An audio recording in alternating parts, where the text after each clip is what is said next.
प्रणम्य परमात्मानं सिद्धं त्रैलोक्यवन्दितं स्वाभाविकचिदानन्द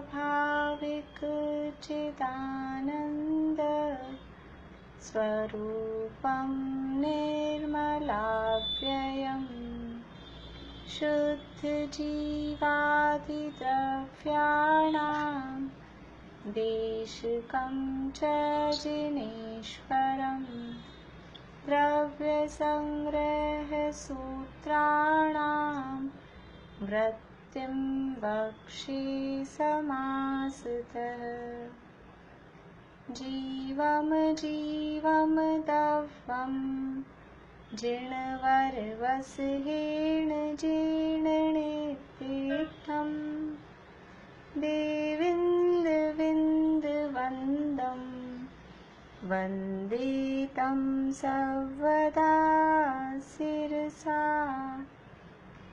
कहे जीव अजीव जिनवर वृषभ ने लोक में वे वंद्य सुरपति वृंद से वंदन करूं कर जोड़ में अट्ठ चतुर्णान दंसण सामन्नं जीवलक्षणं वणियं व्यवहारा शुद्धनया शुद्धं पुनर्दंसनं नाणम्।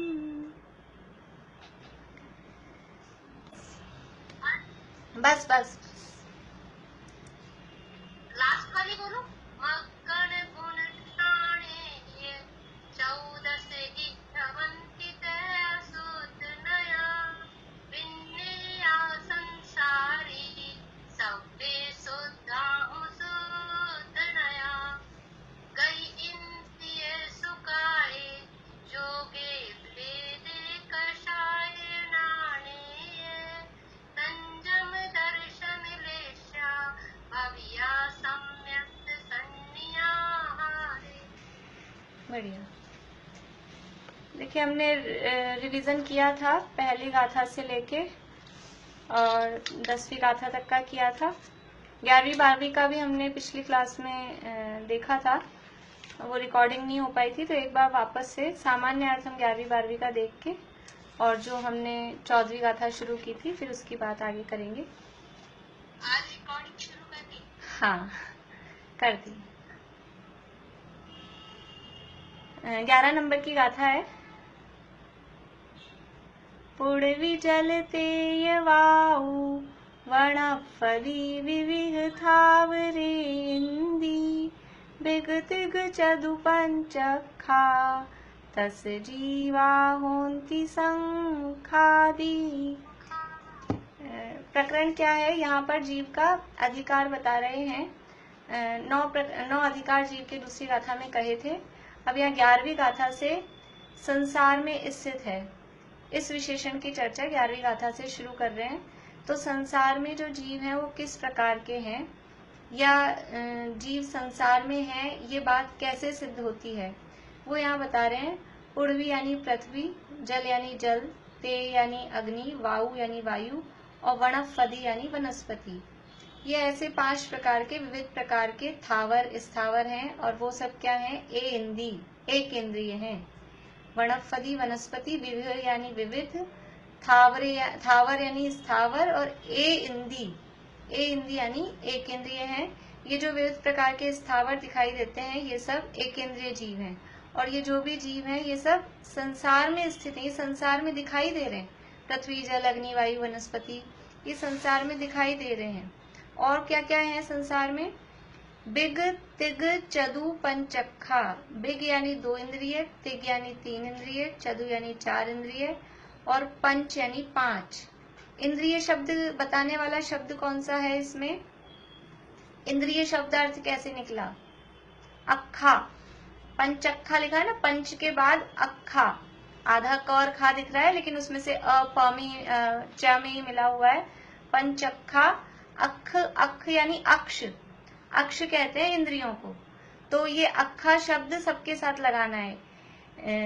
बिग के साथ भी बिग, तिग, चदु, यानी बिग अक्खा, तिग अक्खा, चदु अक्खा, पंच अक्खा, यानी 2 इंद्रिय, 3 इंद्रिय, 4 इंद्रिय और 5 इंद्रिय। ये सब क्या है?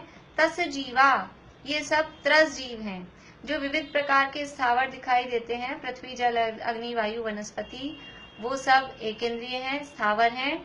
और जो 2 इंद्रिय, 3 इंद्रिय, 4 इंद्रिय और पंचेंद्रिय जीव दिखाई देते हैं वो सब त्रस हैं, वो त्रस जीव हैं। होंती यानी होते हैं। शंख आदि, ये उदाहरण दिया है, शंख आदि। शंख शब्द कहा तो 2 इंद्रिय का उदाहरण में लेना है। 2 इंद्रिय यानी शंख जैसे जीव, तो शंख हैं। लट आदि हैं, वो 2 इंद्रिय हैं। चींटी, खटमल, जूं आदि 3 इंद्रिय हैं। मक्खी, मच्छर, भंवरा आदि 4 इंद्रिय हैं। और गाय, घोड़ा, गधा, कुत्ता, मनुष्य, देव, नारकी, तिर्यंच, ये सब पंचेंद्रिय हैं। ये सब कहलाते हैं त्रस। तो ये जो भी एक इंद्रिय से पंचेंद्रिय तक के जीव हैं, त्रस और स्थावर जीव हैं, ये सब संसार में स्थित हैं, ये सब संसार में दिखाई देते हैं।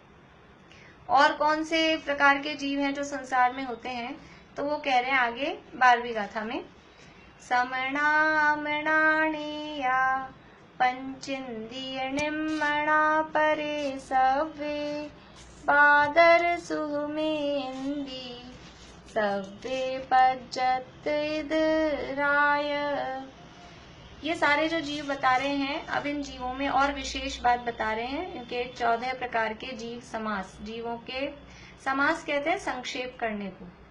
समास जो शब्द चलता है व्याकरण में, संधि और समास, तो संधि भी संक्षेपण करके शब्दों को मिलाकर किया जाता है, वो संधि है। और समास में भी शब्दों को संक्षिप्त किया जाता है। राजा का पुत्र, ऐसे 3 शब्द कहे, उसकी जगह राजपुत्र, ये राजपुत्र है, ये सामासिक शब्द है, समास करके कहा। तो यहाँ जीवों का समास, यानी जीवों को संक्षेप करके कुछ ग्रुप बना के 14 ग्रुप बना दिए। जितने भी संसारी जीव हैं उनके सबके 14 ग्रुप बना दिए। ये हो गया जीव समास। और फिर उनका विस्तार करते हैं, तो हमने देखे थे कुछ 19 टाइप तक के, और भी गोमटसार में बहुत टाइप के जीव समासों के प्रकार बताए हैं। यहाँ मुख्य रूप से 14 जीव समास कहे गए हैं। कौन कौन से हैं? समणा, अमणा, नेया, पंचेन्द्रिय। नेया यानी जानना चाहिए, नेया जानना चाहिए। किसको? पंचेन्द्रिय, पंचेंद्रियों को। कैसा जानना चाहिए? समणा और अमणा, समनस्क और अमनस्क। समणा यानी मन सहित और अमणा यानी मन रहित। तो जो पंचेंद्रिय जीव हैं उनको मन सहित और मन रहित, ऐसा 2 प्रकार का जानना चाहिए। निम्मणा परे सव्वे, परे यानी बाकी के जो भी बच गए हैं, बाकी के सब, परे यानी बाकी के, सव्वे यानी सब, निम्मणा यानी मन से रहित, नेया जानने चाहिए। पंचेंद्रियों को मन सहित और मन रहित ऐसे 2 प्रकार का जानो।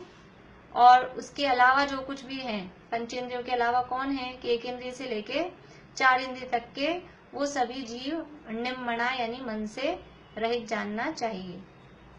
बादर, सुहुम, ए इंदी। बादर और सुहुम यानी सूक्ष्म, बादर और सूक्ष्म, ऐसा ए इंदी यानी 1 इंद्रिय को ऐसा 2 प्रकार का जानना चाहिए। यानी 1 इंद्रिय में ऐसे 2 टाइप हैं, बादर और सूक्ष्म। बादर, सुहुम, ए इंदी, सव्वे, ये तो इनके भेद हो गए। अब बाकी के ये जितने हुए, ये सव्वे यानी सभी, पज्जत यानी पर्याप्त, इदरा यानी पर्याप्त से विपरीत, पर्याप्त से उल्टे यानी अपर्याप्त। ये सभी पर्याप्त और या यानी और अपर्याप्त जानना चाहिए। यानी अब जीवों को संक्षेपित कर रहे हैं, कितने, किस टाइप से कि पंचेंद्रिय के 2 भेद कर दिए, मन सहित पंचेंद्रिय, मन रहित पंचेंद्रिय। इसके बाद में 4 इंद्रिय, 3 इंद्रिय, 2 इंद्रिय, ये तो निम्मना है ही। और फिर बचे 1 इंद्रिय, तो 1 इंद्रिय के 2 भेद किए, बादर 1 इंद्रिय और सूक्ष्म 1 इंद्रिय। तो टोटल हो गए ये 7 टाइप्स, 7 टाइप्स हो गए। संगी पंचेंद्रिय, असंगी पंचेंद्रिय, 4 इंद्रिय, 3 इंद्रिय और 2 इंद्रिय। और फिर 1 इंद्रिय में 2 भेद, बादर 1 इंद्रिय और सूक्ष्म 1 इंद्रिय। तो 5 और 2 7, ये 7 प्रकार हो गए। अब ये सातों के सातों सव्वे यानी सातों ही, पज्जत यानी पर्याप्त और इतर यानी अपर्याप्त, ये सातों ही पर्याप्त भी हैं और अपर्याप्त भी होते हैं। तो सातों पर्याप्त, तो एक बार सातों को लिखेंगे, उसके आगे पर्याप्त लिखेंगे, फिर दोबारा 7 लिखेंगे, उसके आगे अपर्याप्त लिखेंगे, तो टोटल हो गए हैं 14। ये 14 प्रकार के जीव समास कहे जाते हैं।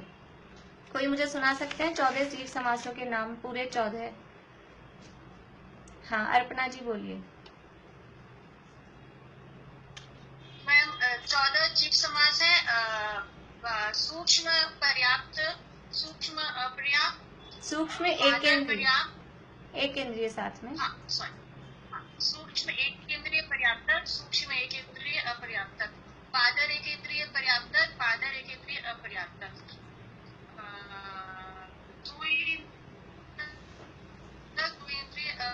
तीन अपर्याप्त, चतुरिंद्रिय पर्याप्त, चतुरिंद्रिय अपर्याप्त, संगी पंचेंद्रिय सैनी अपर्याप्त, पंचेंद्रिय सैनी पर्याप्त, पंचेंद्रिय असैनी पर्याप्त, सैनी उल्टा बोल दिया, दोनों में अपर्याप्त बोल दिया शर्मा ने। नहीं, ठीक है, सही है, बढ़िया है।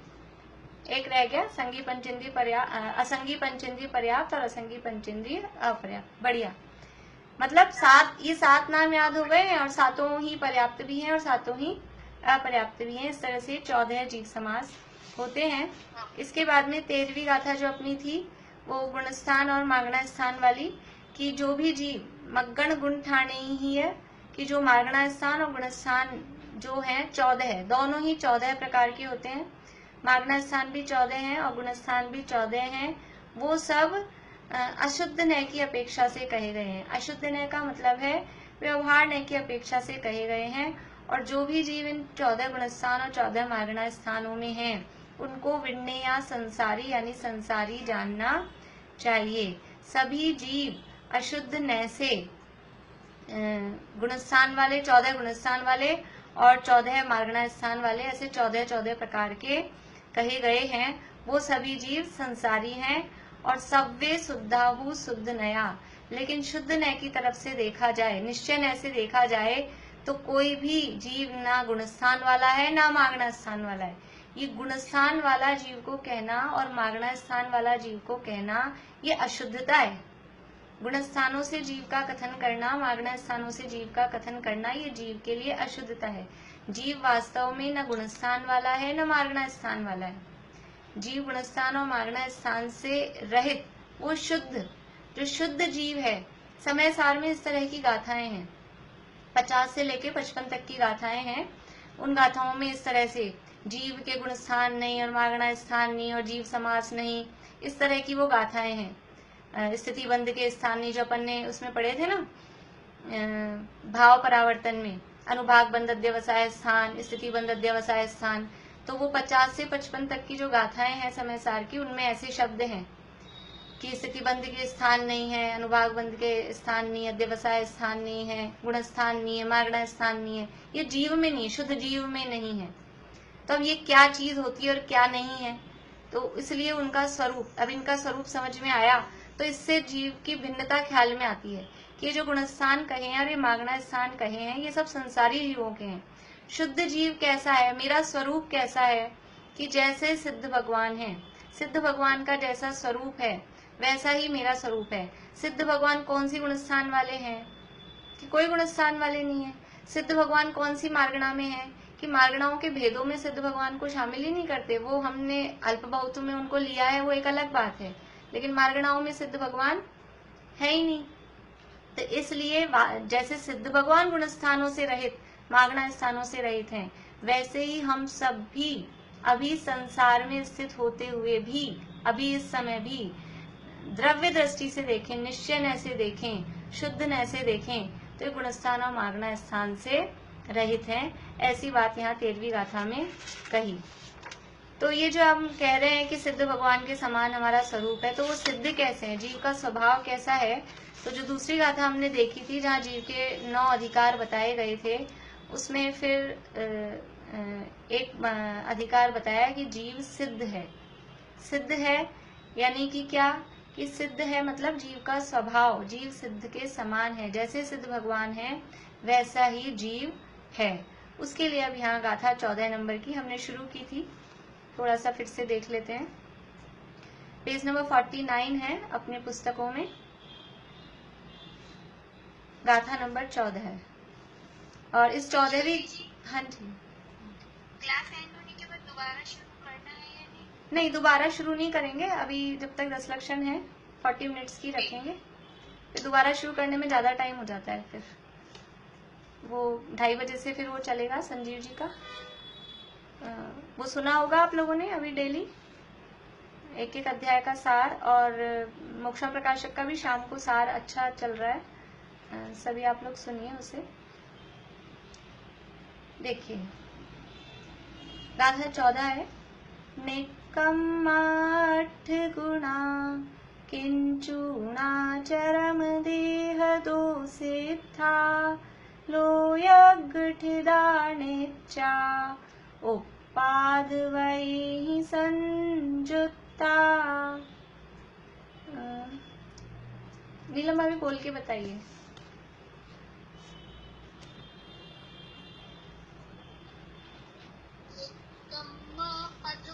किंचुना चरम देह सिद्धा लोयगठिता निच्चा उपादवैः संयुक्ता।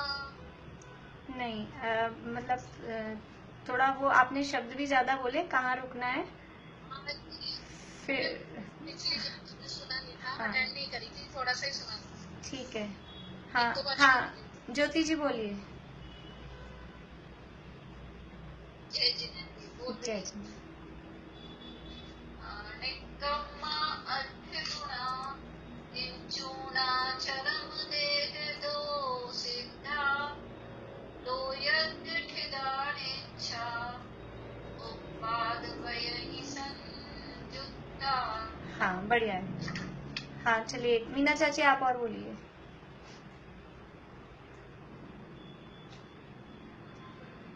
निकम्मा अर्थगुणा किंचुनाचरम देह दोषिथा लोयगठिदानिच्चा उपादवैः संयुक्ता।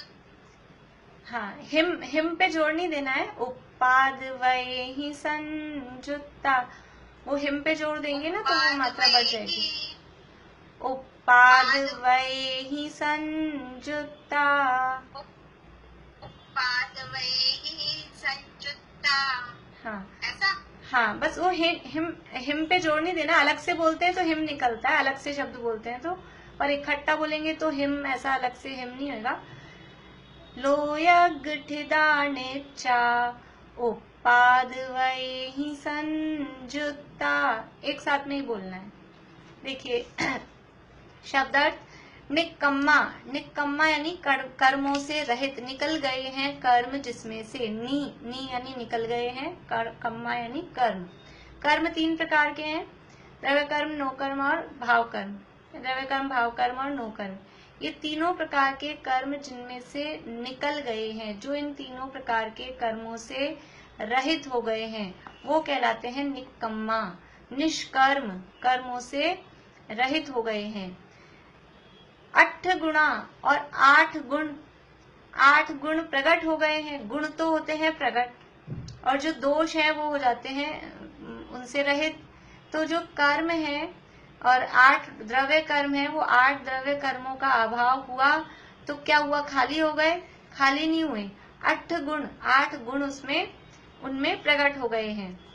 किंचुणा चरम देहदो सिद्धा, सिद्ध भगवान कैसे हैं? किंचूण, किंचित ऊन, कुछ कम। किंचित यानी कुछ, ऊन यानी कम, कुछ कम। किससे कुछ कम है? चरम देह दो, चरम यानी अंतिम, देह यानी शरीर, दो यानी उससे, अंतिम शरीर से किंचित न्यून है, अंतिम शरीर से कुछ कम, ऐसे वो सिद्ध भगवान है। यानी समस्त प्रकार के कर्मों से, 8 प्रकार के द्रव्य कर्म, सभी भाव कर्म, समस्त प्रकार के नो कर्मों से रहित हैं, 8 गुणों से सहित हैं, और अंतिम शरीर से किंचित न्यून यानी कुछ कम आकार वाले हैं। ये सिद्ध भगवान का स्वरूप बताया। और जैसे सिद्ध भगवान का स्वरूप है ऐसा ही जीव है। और यहाँ तो सिद्ध है, ये सिद्ध कर रहे हैं क्योंकि यहाँ जो ये गाथाएं लिखी जा रही हैं कुछ गाथाएं अन्य मतों से, यानी अन्य मतों की जो मान्यताएं हैं, विपरीत मान्यताएं, उनका निराकरण करने के हिसाब से भी गाथाएं लिखी गई हैं। तो कुछ मत वाले ऐसे हैं, वो मानते ही नहीं है कि जीव सिद्ध होता है, कि कोई सिद्ध भी है, ऐसे वो मानते ही नहीं है। तो उनके लिए यहाँ ये बात बता रहे हैं कि सिद्ध होते हैं और वो कर्मों से रहित हैं, 8 गुणों से सहित हैं और अंतिम शरीर से किंचित न्यून आकार वाले होते हैं। ऐसे दोनों बातें, जीव का स्वभाव भी बताया और साथ में अन्य मतों के सामने सिद्धों की स्थापना भी की कि सिद्ध होते हैं। ऐसा लोयज्ञ ठिदा, लोयज्ञ यानी लोकाग्र में, ठिदा यानी स्थित हैं। अब ये दूसरी लाइन से बता रहे हैं, जो अंतिम अपना पॉइंट था जीव के संबंध में, ऊर्ध्वगमन स्वभाव वाला, उसके लिए बता रहे हैं लोकाग्र में स्थित हैं। क्योंकि जो सिद्ध भगवान हैं वो लोकाग्र में स्थित हैं। तो लोकाग्र में कब स्थित होंगे कि लोक का अग्र भाग है ऊपर की तरफ, यहाँ से ऊर्ध्व दिशा में, तो वो ऊर्ध्वगमन करेंगे तब तो ऊपर की तरफ जाएंगे और वहां स्थित होंगे। इसलिए लोयज्ञ ठिदा लोकाग्र में स्थित हैं। नित्या यानी नित्य हैं। उत्पाद वये ही संयुक्ता, उत्पाद और वैसे संयुक्त हैं। उत्पाद वैसे संयुक्त होने पर भी नित्या यानी नित्य हैं। उत्पाद वय का मतलब है उत्पन्न होते हैं, नष्ट होते हैं। तो ऐसा उत्पत्ति विनाश हो रहा है फिर भी नित्य है। नित्य का मतलब है स्थिर रहने वाले, कायम रहने वाले, या हम कहें उसको द्रव्य, ध्रुव, उत्पाद वय द्रव्य युक्तम सत, जो द्रव्य का लक्षण कहा गया। तो ऐसे ही ये उत्पाद वय भी करते रहते हैं निरंतर। सिद्ध है वो अवस्था रूप है, पर्याय रूप है। अगर हम सिद्ध पर्याय लें, सिद्ध भगवान लें, तो सिद्ध भगवान वो उत्पाद वय, वो पर्याय में परिवर्तन होता रहता है। पर्याय में परिवर्तन होने पर भी वो पर्याय बनी रहती है, नित्य। जैसे अभी हम यहाँ बैठे हैं, पौन घंटे बैठेंगे, तो पौन घंटे बैठेंगे तो हमारे कुछ पर्याय बदलेगी या नहीं बदलेगी, अवस्था बदलेगी या नहीं बदलेगी। अवस्था बदलती है, लेकिन अवस्था बदलने पर भी हम वही रहते हैं। ऐसा नहीं होता कि अर्पणा जी बदल के नीलम जी हो जाए, नीलम जी बदल के अर्पणा जी हो जाए, ऐसा उत्पाद वह नहीं होता। अर्पणा जी रहेंगी, नीलम जी रहेंगी। वो नित्य भी है, लेकिन वो जो पौन घंटा गुजरा, उस पौन घंटे में कुछ ना कुछ परिवर्तन, और ऐसे भी परिवर्तन, कभी आगे हो रहे हैं, कभी पीछे हो रहे हैं, कभी ऐसे बैठे हैं, कभी हाथ ऐसे रख लिया है, कभी लिखने लगे हैं, कभी नीचे देख रहे हैं, कभी ऊपर देख रहे हैं। ये तो परिवर्तन हो ही रहा है। इसके अलावा भी वो पौन घंटे का जो समय गुजरा है, तो पौन घंटे के समय में वो अवस्था उतनी बदल गई है। आयु से देखें तो उतनी आयु बढ़ गई है, समय देखें तो उतना समय बढ़ गया है। ऐसे ही सिद्ध भगवान की वही सिद्ध पर्याय, वही सिद्ध पर्याय, वही सिद्ध पर्याय, वही एक जैसी हो रही है, इसलिए तो वो नित्य है। लेकिन वो पर्याय हर समय नई नई आ रही है। वही पर्याय जो उत्पन्न हुई थी, पर्याय वो नहीं रहती, पर्याय बदलती रहती है। तो पर्याय उत्पाद वय से युक्त है, लेकिन फिर भी वो नित्य है। ऐसे उत्पाद वय संयुक्त होने पर भी वो नित्य है और लोकाग्र में स्थित है। इसमें ध्रुव नहीं आएगा क्या? हाँ, वो नित्य का अर्थ ध्रुव्य रूप में ही हम कर सकते हैं। नित्य शब्द दिया है यहाँ, ध्रुव्य शब्द नहीं दिया। एक्चुअल में वो ध्रुव्य शब्द देते हैं ना, वो द्रव्य के लक्षण में, तो वहाँ ध्रुव्य का अर्थ गुण लेते हैं और उत्पाद वय का अर्थ पर्याय लेते हैं। पर यहाँ तो पर्याय को ही बताना है, इसलिए ध्रुव्य शब्द इतना अप्रोप्रिएट नहीं था, वो नित्य शब्द यहाँ पर इसलिए दिया है। देखिए गाथा का अर्थ, सिद्ध भगवान कर्मों से रहित हैं, 8 गुणों के धारक हैं, अंतिम शरीर से कुछ न्यून आकार वाले हैं, लोक के अग्रभाग में स्थित हैं, नित्य हैं और उत्पाद वैसे युक्त हैं। टीका, सिद्धा यानी सिद्ध होते हैं। सिद्धा शब्द कहा तो वो उसके अस्तित्व को बता रहा है। सिद्धा, सिद्ध हैं। सिद्धा शब्द का शब्द अर्थ करेंगे ना, सिद्धा तो प्राकृत में है, उसका अर्थ क्या होगा कि है, सिद्ध है मतलब अस्तित्व बताता है। जहां भी है शब्द लगता है, वो है शब्द अस्तित्व को बताता है। या दूसरे अर्थ में ले, कभी कभी तो है शब्द है वो प्रेजेंट को, वर्तमान को, या कभी कभी है शब्द त्रिकाल को भी बताता है शब्द जो है कभी प्रेजेंट को बताता है, कभी वो त्रिकाल को बताता है। सूर्य आसमान में उदित होता है, तब ये है शब्द है, ये त्रिकाल को बता रहा है कि हमेशा सूर्य आसमान में उदित होता है, ये हमेशा की बात है। तो है शब्द कई अर्थों में यूज आता है। यहाँ है शब्द कहा तो है शब्द भले ही काल को बताए, वर्तमान को बताए, त्रिकाल को बताए, लेकिन उनके साथ साथ में वो अस्तित्व को तो बता ही रहा है कि वो वस्तु है मतलब अस्तित्व है। तो सिद्ध है यानी सिद्धों का अस्तित्व है, सिद्ध होते हैं। इस प्रकार यहाँ भवंती यानी होते हैं क्रिया अध्याहार है। भवंती शब्द यद्यपि यहाँ नहीं दिया है, अकेला सिद्धा दिया है, और होते हैं या है के लिए भवंती देना चाहिए। भवंती शब्द से होते हैं या हैं तब वो अर्थ निकलता है, लेकिन वो शब्द नहीं दिया तो वो शब्द समझना चाहिए, अपने आप में वो समझने में आता है। अध्याहार का मतलब है जो बात नहीं है उसको समझ लेना चाहिए, जो उपस्थित नहीं है उसे भी वो गर्भित है, ऐसा अध्याहार। कैसे होते हैं? निक्कम्मा 8 गुणः किंचुना चरम देहदो। कर्मों से रहित, 8 गुणों से सहित, अंतिम शरीर से कुछ न्यून, ऐसे सिद्ध हैं, होते हैं। इस प्रकार गाथा के पूर्वार्ध से सिद्धों का स्वरूप कहा। अब उनका ऊर्ध्वगमन स्वभाव कहा जाता है। लोयज्ञ ठिदानिच्चा उपाद वयेहि संयुक्ता।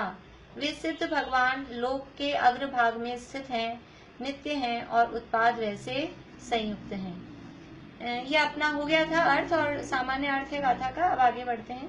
अब विस्तार कहा जाता है। अब ये जो पहली लाइन है निक्कम्मा और 8 गुणा, उसका अर्थ यहाँ बता रहे हैं। कर्म शत्रुओं के विध्वंसक, स्वयं शुद्धात्मा की संवित्ति यानी संवेदन के बल से ज्ञानावर्णादि मूल और उत्तर समस्त कर्म प्रकृतियों का विनाश करने के कारण सिद्ध भगवान 8 कर्म से रहित हैं। सीधी से बात क्या है? सिद्ध भगवान 8 कर्म से रहित हैं। क्यों है 8 कर्म से रहित? क्योंकि उन्होंने ज्ञानावर्णादि मूल और उत्तर समस्त कर्म प्रकृतियों का विनाश कर दिया है। ज्ञानावर्णादि 8 कर्म हैं, द्रव्य कर्म, उसके उत्तर 148 प्रकृतियां हैं। इसके अलावा भाव कर्म और नो कर्म, इन सब का ही मूल से उन्होंने विनाश कर दिया है, इसलिए वो कर्मों से रहित हैं। लेकिन ये कर्मों का विनाश किया कैसे? किसके बल पर इतने कर्म? तो क्या ताकत थी उनके पास में कि उन्होंने कर्मों का नाश कर दिया? तो कह रहे हैं कि स्वयं शुद्धात्मा की संवित्ति के बल से, अपनी शुद्धात्मा का जो संवेदन है और अपनी शुद्धात्मा के संवेदन में इतना बल है कि कर्मों के पहाड़ दिखाई देते हों, वो पहाड़ ऐसे जड़ मूल से उखड़ जाते हैं और किसी तलवार में, कुल्हाड़ी में और किसी भी चीज में इन कर्मों को नाश करने की ताकत नहीं है। यद्यपि कर्म मूर्तिक हैं, मूर्तिक होने पर भी आंखों से दिखाई नहीं देते कि हम कोई कुल्हाड़ी, भाला, एटम बम लगा दें, कि कोई विस्फोट कर दें कि ये कर्म नष्ट हो जाए, ऐसा कुछ भी नहीं कर सकते। वो कर्म कैसे नष्ट होंगे? कि अपनी आत्मा के अनुभव के बल से, अपनी आत्मा के अनुभव में ही वो ताकत है। वो चिंगारी वही है, वो विस्फोट वहीं से हो सकता है और कहीं से वो विस्फोट करने की ताकत नहीं है। और ये जो अपनी आत्मा का अनुभव है वो कैसा है? वो कर्म शत्रुओं का विध्वंसक है, वो कर्म रूपी शत्रुओं का नाश करने वाला है।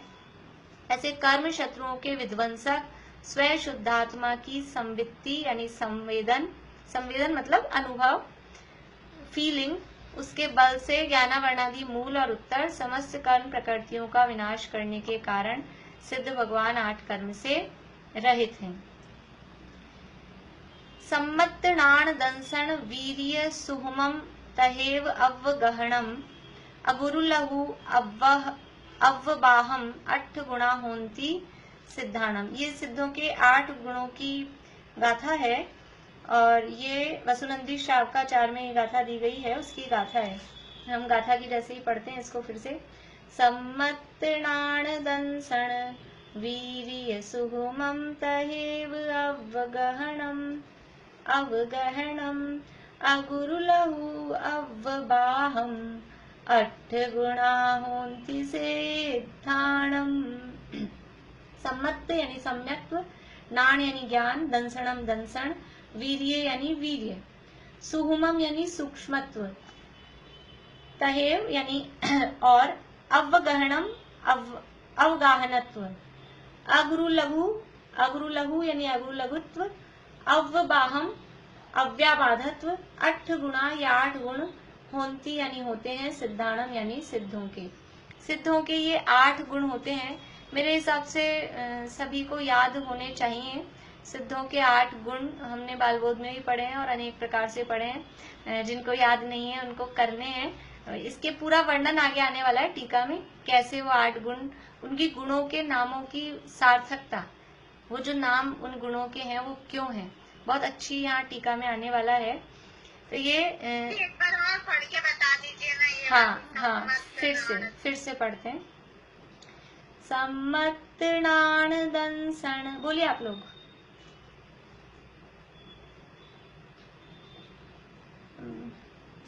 निशांति आप बोलिए अनम्यूट करके। सम्मतनाण दंसण,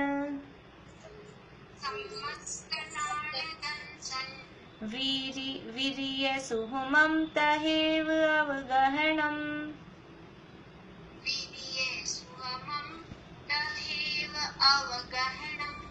अगुरु लघु अव्यबाहम्,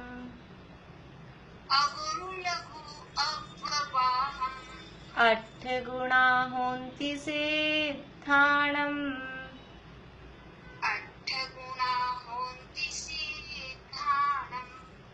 हम लोग रोज 14वीं गाथा बोलेंगे अभी 1-2-3 दिन, जब तक भी गाथा चलेगी। तो ये गाथा भी हम साथ में बोलेंगे तो कुछ कुछ याद हो जाएगी अपने को। सम्यक्त्व, ज्ञान, दर्शन, वीर्य, सूक्ष्मत्व, अवगाहन, अगुरु लघु और अव्याबाद, ये सिद्धों के 8 गुण होते हैं। इस गाथा में कथित क्रम पूर्वक 8 कर्म रहित सिद्धों के 8 गुण कहे जाते हैं, वो टीका में वर्णन कर रहे हैं। ये 8 सामान्य रूप से हम देखते हैं, 2-3 मिनट बचे हैं हमारे पास में। सम्यक्त्व, सबसे पहला गुण कहा सम्यक्त्व। तो 8 कर्मों के अभाव में 8 गुण हैं। ये सम्यक्त्व गुण कौन से कर्म के अभाव में प्रकट होता है? तो यह है मोहनीय कर्म के अभाव में। मोहनीय कर्म के अभाव में सम्यक्त्व। नाण, नाण का अर्थ है केवल ज्ञान, और सम्यक का अर्थ भी है शायिक सम्यक्त्व। केवल ज्ञान या शायिक ज्ञान, वो ज्ञानावरण कर्म के अभाव में। दंसण यानी दर्शन, शायिक दर्शन या केवल दर्शन, वो दर्शनावरण कर्म के अभाव में। वीर्य, वीर्य यानी वीर्य, वीर्य गुण, अनंत वीर्य गुण, वो अंतराय कर्म के अभाव में। ये 4 घातिया कर्मों के अभाव में 4 गुणों की बात हुई। अब है सुहुमम यानी सूक्ष्मत्व। सूक्ष्मत्व गुण प्रकट होता है नाम कर्म के अभाव में। नाम कर्म के अभाव में सूक्ष्मत्व नाम का गुण है। इसके जो कारण है वो आगे टीका में आने वाले हैं, अभी हम सामान्य ही देख रहे हैं। फिर है अवगहनम यानी अवगाहनत्व। अवगाहनत्व प्रकट होता है आयु कर्म के अभाव में। आयु कर्म के अभाव में अवगाहनत्व नाम का गुण। अगुरु लघु, ये गोत्र कर्म के अभाव में अगुरु लघुत्व नाम का गुण प्रकट होता है। और अव्याबाध, अव्यबाहम, अव्याबाध, वेदनीय कर्म के अभाव में अव्याबाध नाम का ये गुण सिद्धों के प्रकट होता है। इस तरह से ये 8 कर्मों के अभाव में 8 गुण। देखिए गुण प्रकट होते हैं क्या? वास्तव में गुण प्रकट नहीं होते, और सिद्धों में केवल 8 ही गुण होते हैं, ऐसा नहीं है। ये तो 8 कर्मों के अभाव में कुछ विशेषता जो प्रकट हुई है उसको यहाँ 8 गुण कहा है। और ये 8 निर्मल पर्याय हैं। पर्यायों को यहाँ गुण शब्द से कहा गया है। वास्तव में गुण अनंत हैं, सभी जीवों में अनंत गुण हैं। तो सिद्ध भगवान में 8 ही रहेंगे क्या? ऐसा नहीं है। सिद्ध भगवान में भी अनंत गुण है, हम में भी अनंत गुण है, लेकिन उनमें इन अनंत गुणों की निर्मल पर्याय प्रकट हो गई। हमारे अभी अनंत गुणों की मलिन पर्याय चल रही है, विकारी पर्याय चल रही है, और उनके तो अनंत गुणों की निर्मल पर्याय प्रकट हो गई। और ये 8 कर्मों के अभाव में 8 विशेषताएं बताई गई है, ये 8 अलग से स्पेशलिटी बताई गई है। बाकी ऐसा नहीं है कि सिद्ध भगवान में तो 8 ही गुण है। कभी कभी ऐसा लगता है अरहंतों के 46 मूल गुण और सिद्धों के 8 ही मूल गुण, तो सिद्धों के तो कम है, लेकिन ऐसा नहीं है। सिद्ध भगवान के अनंत गुण ही शुद्ध रूप से परिणमित हो गए हैं। इस तरह से ये बात अपनी हुई है। समय होने वाला है, जिनवाणी स्तुति बोलते हैं। कुछ पूछना हो तो, वैसे कुछ सेकंड्स ही बचे हैं, पूरा नहीं हो पाएगा पूछना भी। पूछना हो आपको तो आप लोग लिख के रख लीजिएगा, कल स्टार्टिंग में पूछेंगे। अभी हम जिनवाणी स्तुति करते हैं।